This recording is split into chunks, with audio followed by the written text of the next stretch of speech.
Hey, everybody. Welcome to another episode of Masks Off. I'm Kim, And I'm Tia. and we are so excited to be here with you today to talk about being triggered and going inward, go in, and it's never on the outside. Never. It's always on the inside. And we're going to talk about investigating and awareness. But first, let me begin with our quote. So we just picked this very simple quote from Dr. Shefali. We often quote her, and she just has such great wisdom in quotes. So you are a co-creator of your life and a shaper of your reality. Dr. Shefali. I got to say, that is a very hard pill to swallow. Mm-hmm.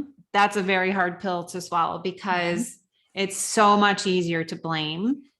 Oh, and point So the much finger easier at the other. Point the finger and go outward. Right. And to be able to go in and investigate and say, what is this bringing up inside of me? Yep. To be aware of the as is and not resist it. Like I'm always wanting to resist what is happening. And that's why I go into, let me just fix it. Let me try to control, let me, whatever, change, because I'm resisting reality. Mm-hmm. And how to just be aware and be in the present moment is so hard. And I have been experiencing that a lot the last couple of days. Well, even more so. I experience that often, but I don't know. For some reason, it seems like even more in the last couple of days that I've been even more triggered. Yeah.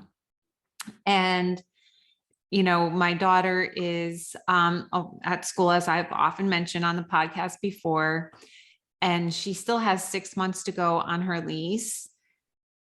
And she's trying to get out of her lease. Well, she was trying to get out of her lease.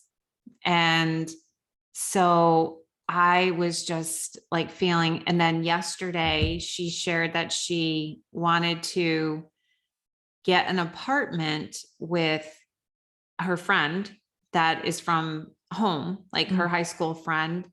And as she was telling me, well, first of all, she said, do you have time to talk about it? And I said, I'm on the way to the grocery store. I have a couple of minutes, but let's talk about this later. Well, I'll just be quick. And as she was telling me, I literally felt like my face getting flushed. I felt my blood boil. Like I felt myself going limbic, right? Literally, I could feel I was becoming dysregulated. And don't you know, sure enough, I said to her, like, maybe we should just talk about this later. Let's put this off. And she didn't want to put it off. And I kept getting suckered in. And with the hook, and even there, I could blame her if I wanted to and say, she made me, she made me continue the conversation. No, she didn't. She didn't make me continue to stay in that conversation. I chose it. Right. Because some part of me wanted to go to battle. Some part of me wanted to no, I was so triggered. And so I had to investigate. I had to go in. What was this that was going on inside of me? What'd you find? Oh my goodness. So, and just to be aware of it and it comes back to this, you and I've talked about this, is how hard it is sometimes to hold space. For another, especially like my child. I don't want to not hold space for her. Right. And it's really hard. It's really hard. And it's even more difficult when I can see, I see that she may be making choices that may not be in her best interest. Right. I don't really know that for sure. I only know that based on patterns and history. And that even brought up another layer of awareness for me, because I had to say to myself, Kim, are you in the past right now? Good. Are you in the past? Because in the past, this is what happened with her. How do you know that if she makes this choice, this decision, it's going to be the same problem that it was before? So you're in the past looking to the choices made before and what happened. And then you're bouncing just as fast into the future that if she makes this choice, XYZ is going to happen based on the past. I was like, boom, so you're boom, like, boom. You were just forth. In the past. I was going back and forth, past, future. And what's in the middle that was getting forgotten? I know. the present moment, right? the present. Right. So then the present moment, yes. And is there still room and space for some kind of boundary, some kind of, I guess rationalization maybe that my husband and I had. We set some boundaries because what she wanted to do was she wanted to get an apartment with the friend that she would be closer to the friend's school, or she would have to take a 20-minute T ride back. The T is like a subway back and forth to school every day. And the friend wouldn't be able to pay exactly half. Like she would be able to pay a certain amount, and then my husband and I would pay a certain amount, and then Angela would have to work full time while being in school full time to make up for what the friend's parents couldn't pay. Yeah. So in other words, I'm just going to throw out random numbers. Let's just say rent is $3,000 a month and the friend could pay $1,000 a month. And we offered to pay $1,000 a month. Well, Angela said, I'll work and I'll pay the other $1,000 a month. So she was also taking on her friend's responsibility. 100%. Because she'd have to work for it. It wasn't just being handed on a platter. Exactly. Yeah. So we still had, so when I was feeling triggered, her being 20 minutes away from her own school and having to take the T ride so that her friend could be close to her school, and then the paying part. So was there some justification in me being triggered? And this is why, like, it takes so much time and energy to really deconstruct and to go inward, investigate, aware of all the different layers of it.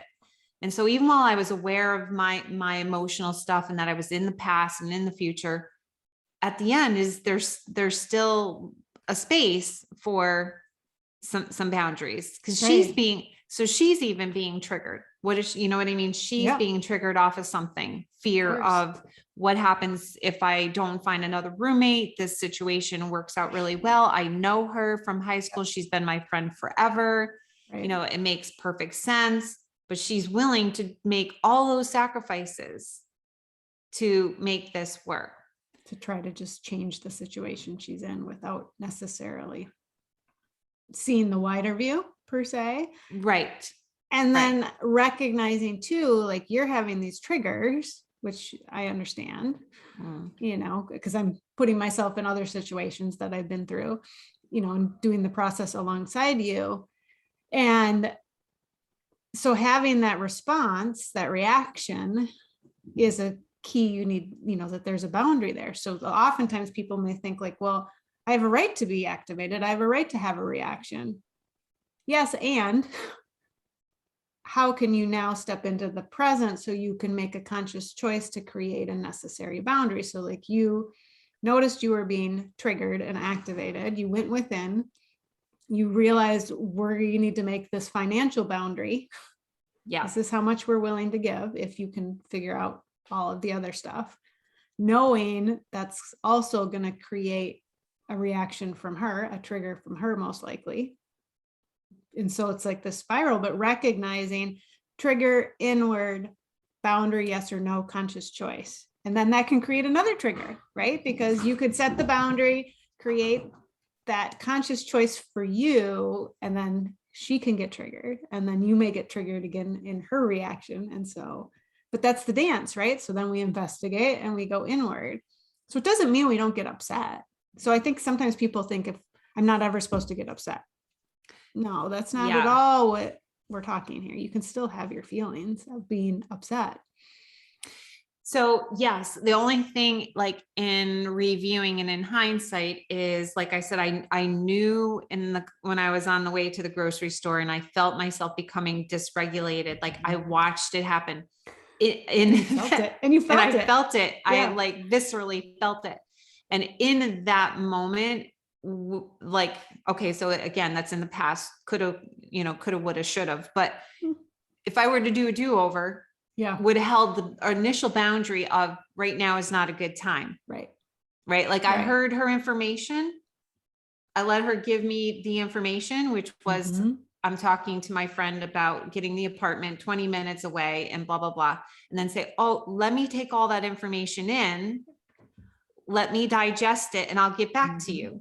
But yeah. And that's such a compassionate way to hold a boundary too. If you could go back and do a do-over. Yeah. And I didn't, I was like, because she was You're like, human. well, tell me now, mom, I can sense that you're upset about this. I can hear it in you. So tell me now. And I'm like, no, now's not a good time to do it. I should, no, mom, just get it over with. Just get it over with. Our kids know exactly. Yes. And then sure enough, shows. it went ugly. It went ugly quick, and then I came from a space of just, projecting everything, all my stuff on her without having the opportunity to do this process of investigating and being aware of what's going on and taking care of my side of the coin first. Right. The co-creation part. Like I needed to attend to that first and I didn't. But again, then, it's about forgiveness and compassion for not pull off the mask, pull off the perfection mask. It's not about being perfect at this. No. And then honestly, my husband was actually really good with it. He was the one who was very calm about it. And he was just like, let's just get all the information. And so going back to what you were saying, how you pointed out that I was going back and forth from the past to the future. So really in the present moment, so much can shift between now and when her lease ends, which is May 31st. Yeah. And that can be, I know it's hard for her because she wants to have answers and resolutions. And me too, in part, is hard to just be here today. How many times have you ever been in a situation where you wanted to know what the outcome was going to be for something in the future, and you had to just come back to right here one day at a time? Like, how hard is that? It is so hard, right? Because it's not knowing, it's wondering, and then we go on the thought train and come up with ideas. But really, like you said, so much can change between here and then. We don't know what's going to unfold. This, we always talk about this is all happening for us. It's not happening to us. So how can we step into that present moment?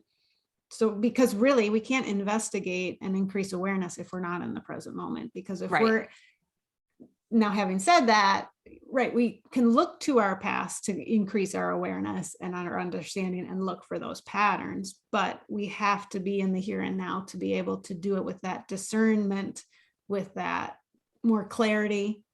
Because if we're still in the future trying to understand and investigate, it's muddy there. Yeah. And so how do we do that? I think, really creating that pause, that's creating the space, because holding space for someone has to happen in the present moment too. And that's, I think, why it's so hard, because we're ruminating about the past or the future, all the spirals that go with that. But holding space means being in that uncertainty and that discomfort, which we're not taught to do at a young age. We're not taught to do that. No. Really ever.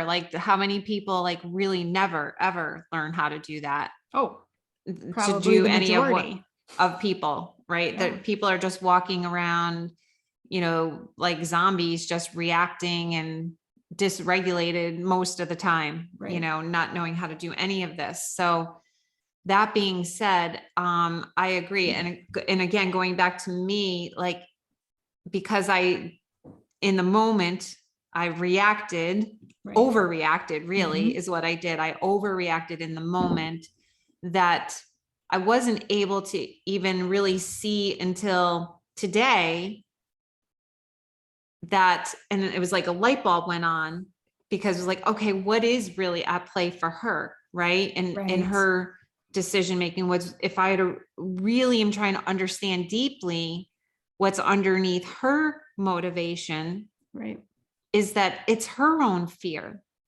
As I kind of just alluded to that a few moments ago, it's her fear of, well, my current roommate situation isn't working out the way I expected it to. There's another thing, right? Right. It was expectations. My roommate is never here. I never ever see her. So I'm alone in this Right. apartment a lot, which kicks up a lot, isolation, fear of loneliness. And so I want to make sure that when this lease is done, that that doesn't happen to me again. Right. And so it's, easier, because what do? The mind always chooses to go with what's familiar, Right. or what's comfortable and what's easy. Like, that's just what we do. And it doesn't even have to be easy. It's comfortable and it's just comfortable. Yeah. And but we know it. Right. And so this friend she's known her for 10, 15 years, since they were little. So it's normal and it's natural that that's the way her mind would operate, and that she's in, how do I control? How do I fix? Because she's in the fear of the future and not in the present moment, which is like, in the moment is, okay, you have your lease is going to end, you want a new apartment. And this is where my husband came in really well and said, just go out there, just look at different apartments. It's a huge city. Take your time, one step at a time, make a list, write it down, go see different places, write down what you like about it, and let's come up with a plan. And how did that go over? Like, she was okay. Like, it went a lot better with the two of them than it did with her and I could tell you that. Well, and there's likely a part of that is it, from what I'm hearing from you, is he was in a very regulated, calm state. Yeah. Where you were not in that original conversation. So are we going to go towards the person who's feeling calm, or the person that we're going to get defensive with? Yeah, I know. Now, I will say he was forewarned by me. Yeah, he had the pause already. He had the pause. He knew it was coming. So he had a moment, to take that in and then to think about it. So, but nonetheless, but again, there just goes to show you the beauty of the pause. Exactly. Like, if you had, been able to do it in hindsight, right? Yes. You would have said, okay, I got the information. I'm getting to the grocery store. Let me sit with it. I'll get back to you. Yeah. She may not have liked it in the moment, clearly, because she wanted to talk to you and she wanted to answer. But if you had just calmly, and of course, this is with compassion, and yes, I know. It's not easy. It's not easy at all. But then you would have naturally created the space, and you likely would have co-created a different interaction to deconstruct, more like what your husband was able to do. Exactly. No, it's so true.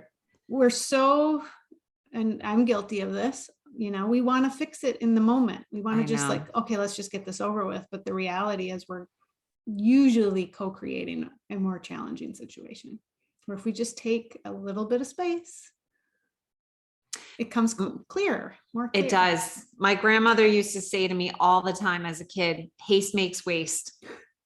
Wise woman. Yeah. Haste makes waste. And it's so true, because look what happened. I quickly and hastily went into it, and it just was, it was a mess. It didn't end well. Right. Now, thankfully, I have learned about the repair. Right. And so I was able to go back and repair with her. And even after my husband had the conversation, and she became more regulated after that conversation, and she came, then, she was in a, more neutral and, more equanimity. When I talked to her later, she had calmed down. So it was okay. We repaired, but,